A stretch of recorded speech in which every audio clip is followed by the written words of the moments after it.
ઋત્વિજ, આપ કયા વિસ્તારમાં છો, ત્યાં કેવા પ્રકારની સ્થિતિ સર્જાઈ છે?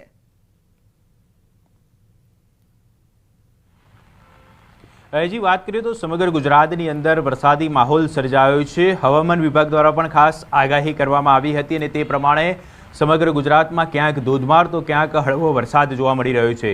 હાલ મેં અમદાવાદના જે વાત કરીએ તો રાજપથ ક્લબ જે છે તેની આસપાસના વિસ્તારની વાત કરીએ તો ચારે તરફ હાલ અહીં વરસાદ વરસી રહ્યો છે અને આપ જોઈ શકો છો અહીં જે નવરાત્રિનો માહોલ જામ્યો છે ત્યારે આયોજકો છે તેમાં એક ચિંતાનો માહોલ જોવા મળી રહ્યો છે, કારણ કે ગરબાના જે ગ્રાઉન્ડ છે તે ગ્રાઉન્ડ ઉપર પાણી ભરાઈ ગયા છે, એટલે આજે ગરબા થઈ શકે તેવી કોઈપણ પ્રકારની શક્યતાઓ છે તે આયોજકોમાં લાગતી નથી। ચારે તરફ પાણી ભરાઈ ચૂક્યા છે અને કાદવ પણ એટલો જોવા મળી રહ્યો છે, એટલે ખાસ આયોજકો માટે એક ચિંતાનો વિષય છે અને હજી પણ હવામાન વિભાગ દ્વારા વરસાદની આગાહી છે તેને જોતા એવું લાગી રહ્યું છે તો ક્યાંક ને ક્યાંક આયોજકો છે તેઓની ચિંતાની અંદર ચોક્કસથી વધારો થઈ શકે છે।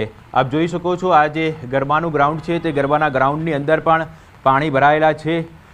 જે અહીંનું ડેકોરેશન હતું તે ડેકોરેશનમાં પણ નુકસાન જોવા મળી રહ્યું છે, એટલે કે આજની જે ગરબાની શક્યતા છે તે કોઈપણ પ્રકારે ગરબા યોજાઈ શકે તેવી શક્યતા હાલ પૂરતી લાગી રહી નથી, પરંતુ તેમ છતાં આયોજકોને ક્યાંક ને ક્યાંક એવી આશા છે કે આજે ચોક્કસથી ગરબા યોજાઈ શકે છે।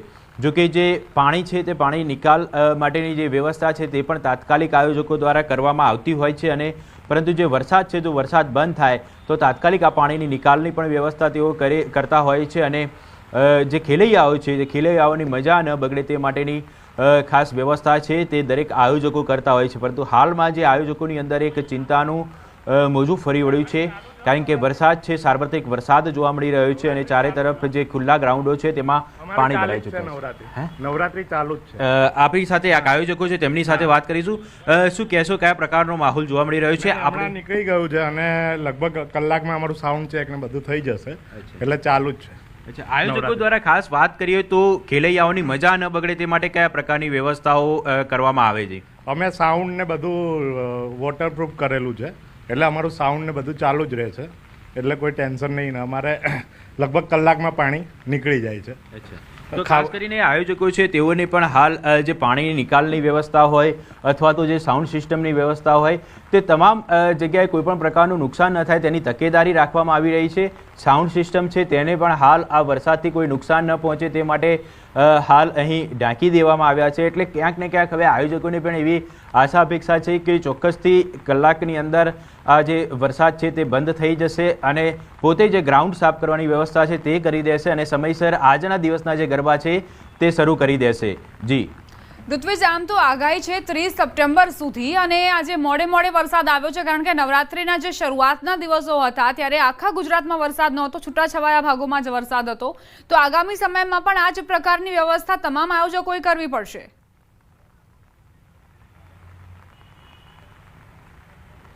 ચોક્કસથી જો વાત કરીએ તો જે પ્રકારે હવામાન વિભાગ દ્વારા આગાહી કરવામાં આવી હતી તે પ્રમાણે આયોજકો છે તે પોતાની તૈયારીઓ તો પૂર્ણ કરી ચૂક્યા હતા, કારણ કે ક્યાંક ને ક્યાંક વરસાદ આવે તો જે ખેલૈયાઓની મજા ન બગડે તેની તકેદારીના ભાગરૂપે અહીં તમામ પ્રકારની જે તૈયારીઓ છે તે જોવા મળતી હતી। કારણ કે હું આપણે દ્રશ્યમાં બતાવવા માંગીશ કે જે ગ્રાઉન્ડ ઉપર જે સાઉન્ડ સિસ્ટમ છે, લાઇટનું ડેકોરેશન છે, આ તમામ જગ્યાએ કોઈપણ પ્રકારની નુકસાન ન થાય તેની તકેદારી રાખવા। જી ઋત્વિજ, આપની પાસે આવીશું, વધુ અપડેટ્સ લેતા રહીશું। અમદાવાદમાં ભારે વરસાદની આગાહી વચ્ચે પાર્ટી પ્લોટમાં આખરે શું સ્થિતિ છે, તો ત્યાં આયોજકોએ પહેલેથી જ તૈયારી કરી લીધી છે। સાઉન્ડ જે હતા તે પણ વોટરપ્રૂફ બનાવવામાં આવ્યા છે તેવી વ્યવસ્થા કરાઈ છે, અને બીજી તરફ જે ડેકોરેશનનો સામાન હતો તેને પણ વ્યવસ્થિત કરવાની જવાબદારી લઈ લીધી છે। આગળ વધી હવે ભરૂચની વાત કરવી છે, જ્યાં આબ ફાટ્યું છે। શહેરભરમાં 7મા નોરતે મોડી રાતથી વરસાદ પડી રહ્યો છે। શહેરભરમાં સમી સાંજે પણ ગાજવીજ સાથે ધોધમાર વરસાદ પડતા ગરબામાં રમવા આવતા ખેલૈયાઓ અને આયોજકોના ચિંતામાં વધારો થયો છે। શહેરમાં અનેક વિસ્તારોમાં પાણી ભરાયા છે। સતત 6 કલાકથી વધુ સમયથી શહેરભરમાં વરસાદ વરસી રહ્યો છે, જેના કારણે ખેલૈયાઓમાં પણ ચિંતા વ્યાપી છે।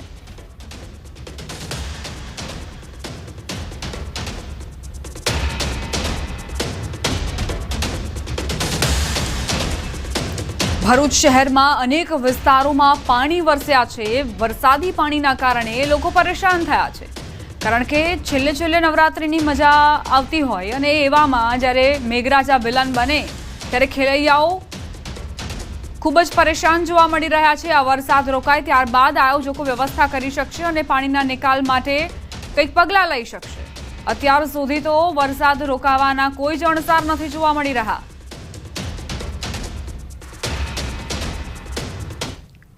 ભરૂચમાં ગરબા ગ્રાઉન્ડમાં પાણી ભરાયા। વરસાદથી ગ્રાઉન્ડમાં કાદવ કીચડ। જો કે ભરૂચમાં વહેલી સવારથી વરસાદ વરસવાથી ગરબાના આયોજકો હજી પણ વિશ્વાસુ। હજી 3 દિવસ બાકી છે અને સારું ગ્રાઉન્ડ તૈયાર થયું હતું। ફરીથી વરસાદથી ગ્રાઉન્ડમાં કાદવ કીચડ થયું છે, જેના કારણે આયોજકોને વિશ્વાસ છે કે હજુ ગરબા રમાશે અને ત્યારબાદ તેઓ વ્યવસ્થા પણ કરી શકે છે જ્યારે વરસાદ આવે ત્યારે। આ ગ્રાઉન્ડની અંદર પબ્લિક હતી, પરંતુ આપ જોઈ રહ્યા છો કે પરિસ્થિતિ અત્યારે ખૂબ જ ખરાબ છે। ભરૂચમાં સવારના સમયે વરસાદ વરસ્યો હતો અને ગરબા આયોજક અને જે સંચાલકો છે એમને ચિંતા ઊભી થઈ હતી। હજી 3 દિવસ બાકી છે, પરંતુ જે ગ્રાઉન્ડ છે એ ગ્રાઉન્ડ બિલકુલ પાણીથી તરવરે છે। આપ જોઈ રહ્યા છો ફરીથી જે ગ્રાઉન્ડ છે કાદવ કિચડ જોઈ રહ્યા છો, રેતી પાથરી છે। પરિસ્થિતિ થોડી યોગ્ય છે, પરંતુ ભરૂચ જિલ્લાના અમુક ગ્રાઉન્ડ છે જેની પરિસ્થિતિ ખૂબ જ ખરાબ છે। આ પરિસ્થિતિમાંથી નીકળવા માટે જે આયોજકો છે એ બહાર આવી શકે છે, પરંતુ જો પાણીનું લેવલ વધશે તો